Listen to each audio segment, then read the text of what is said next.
बालकनाथ एक सिद्ध बाबा थे जिनकी मान्यता हिमाचल प्रदेश, पंजाब और दिल्ली में सबसे अधिक है।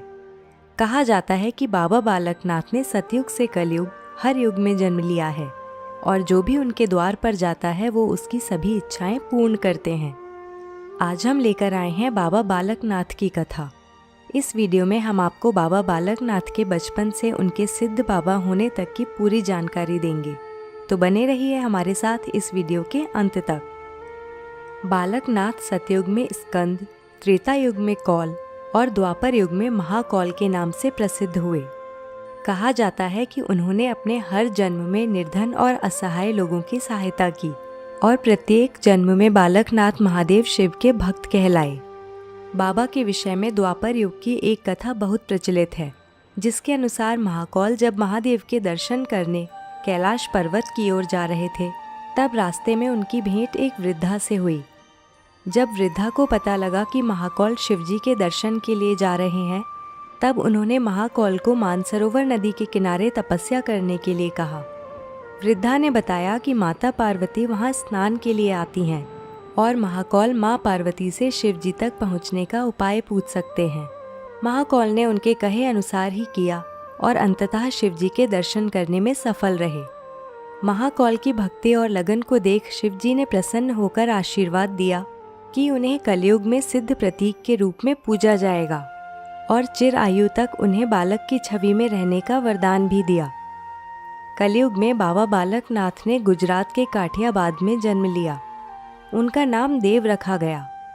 बचपन से ही आध्यात्मिक प्रवृत्ति देख उनके माता पिता ने उनका विवाह करने का निश्चय कर लिया, परंतु यह निर्णय बाबा के विचारों के विरुद्ध था। इसलिए वो अपना घर छोड़कर अध्यात्म के मार्ग पर निकल गए। उस समय उनकी आयु बहुत कम थी। इस यात्रा पर उनकी भेंट स्वामी दत्तोत्रेय से हुई, जिनसे शिक्षा प्राप्त कर बाबा ने सिद्धि प्राप्त की और तब से ही उन्हें बाबा बालकनाथ कहा जाने लगा। श्रद्धालुओं की धारणा है कि बाबा जी तपस्या करने हिमाचल प्रदेश के शहतलाई नामक स्थान पर गए थे। वहाँ एक गरुड़ के पेड़ के नीचे बाबा तपस्या किया करते थे। हिमाचल के बड़सर में एक रत्नो नामक महिला ने बाबा जी को अपने पास गायों की देखभाल के लिए रख लिया था। रत्नो का कोई पुत्र नहीं था, इसलिए बाबा को रत्नो ने पुत्र के रूप में ही स्वीकार कर लिया था। रत्नो उन्हें हर दिन खाने के लिए रोटी और पीने के लिए लस्सी देती थी। बहुत बार बाबा तपस्या में लीन होने के कारण खाना पीना भी भूल जाते थे।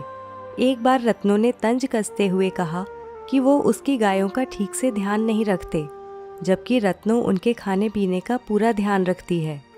यह सुनकर बाबा जी ने उस गरुड़ के पेड़ के तने से रोटी और ज़मीन से लस्सी को उत्पन्न कर रत्नो को वापस कर दिया। सिद्ध बाबा की यह बात दूर दूर तक फैल गई। आज हिमाचल के हमीरपुर से लगभग 45 किलोमीटर दूर चकमोह नामक पहाड़ी पर बाबा बालकनाथ का दिव्य सिद्ध पीठ है। इस स्थल को दियोट सिद्ध भी कहा जाता है, क्योंकि यहाँ सदैव एक दियोट अर्थात दीपक जलता रहता है। मंदिर में एक प्राकृतिक गुफा है। कहा जाता है कि यहाँ पर ही बाबा का निवास स्थल था। मंदिर में बाबा जी की एक मूर्ति है। यहाँ लोग बाबा जी को रोट अर्पित करते हैं, जिसे आटे में घी और चीनी या गुड़ मिलाकर बनाया जाता है। कहा जाता है बाबा जी ने पूरे जीवन ब्रह्मचर्य का पालन किया, इसलिए गुफा में महिलाओं को जाने की अनुमति नहीं है। गुफा के सामने एक ऊंचा चबूतरा है, जहां से महिलाएं दूर से ही बाबा के दर्शन कर सकती हैं। तो मित्रों, आज के लिए बस इतना ही। आपको बाबा बालकनाथ की यह जानकारी कैसी लगी, अपने राय कमेंट बॉक्स में लिखें। इस जानकारी को अपने दोस्तों तक भी पहुंचाएं और अगर आपने अब तक इस चैनल को सब्सक्राइब नहीं किया है तो जल्दी से सब्सक्राइब कर दें। फिर मुलाकात होगी एक नई जानकारी के साथ। धन्यवाद।